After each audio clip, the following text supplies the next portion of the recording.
This is an important video and I would want the students, the parents of the state of Karnataka, and even more importantly, the Karnataka government and the Karnataka High Court to look at these visuals coming out of Karnataka today, especially the capital city of Bengaluru.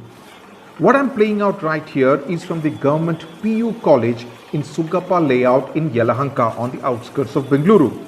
This is one of the Karnataka Common Entrance Test, that is the CET examination centers. This video has been put out on Twitter by a person called Ayush. The pictures tell you the story. If this is how the Karnataka Examinations Authority defines social distancing at an examination center, I can tell you, even God cannot save the students of Karnataka.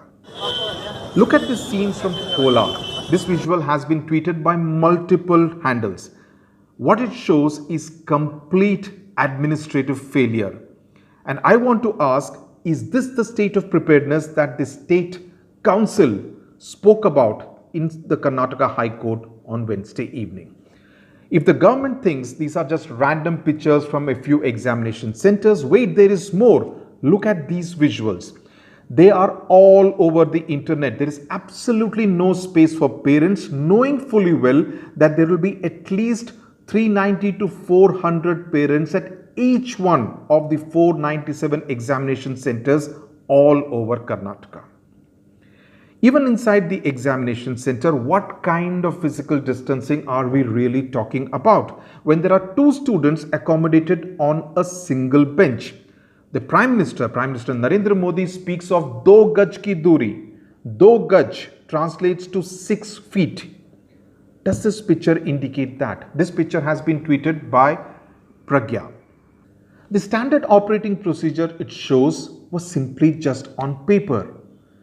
If students and parents get infected, unfortunately, by the virus after this examination, I'm afraid we'll have to ask whether they were conducting the Karnataka Common Entrance Test or whether it was the Karnataka Corona Entrance Test. The government must take responsibility, must be held singularly responsible for this absolute mess. You have put a whole lot of parents, especially outside those examination centers, to serious risk, and even the students at some of those examination centers. What it shows is that when governments say they are in a state of absolute preparedness, it means nothing. Unfortunately, it means absolutely nothing. And if similar promises are made when petitions are filed in the Supreme Court seeking postponement of the JEE and NEET in the month of September 2020, the petitioners should make sure that the judges of the Supreme Court get to see these visuals coming out of Karnataka. They must. The state, and I want to say this directly to Dr. Ashwath Narayan, the Deputy Chief Minister of Karnataka in charge of higher education portfolio. The students and the parents trusted you, Dr. Ashwath Narayan. You are a senior politician, a responsible politician, someone who has his heart in the right place. You have made a name for yourself in the world of Karnataka politics, and you said all the SOPs will be followed. Everyone will be absolutely safe. It saddens me to say, Dr. Ashwath Narayan, that you have let us down. Your government of Karnataka has let down the students and the parents. We expected better from you, especially in light of the fact that all the students were actually apprehensive that something like this would happen. And it actually happened. These visuals show that the students were right all along. The petitioners who went to the Karnataka High Court were right all along. I believe the time has come for the Karnataka High Court to demand answers from the government. The verdict may have been pronounced on Wednesday evening, but I believe the case is not yet over. The advocates who filed the petitions in the Karnataka High Court must go back to the Karnataka High Court and ensure that Justice Arvind Kumar and Justice M.I. Arun get to see these visuals. It is important.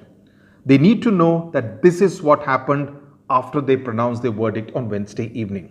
Because what has happened today is that a whole lot of people have been put to unnecessary and serious health risk. This is simply not on, I believe, and it is irresponsible behavior. And I can only pray and hope that July 31, the second day of the CET, will see better arrangements made by the government of Karnataka. Thank you very much for watching.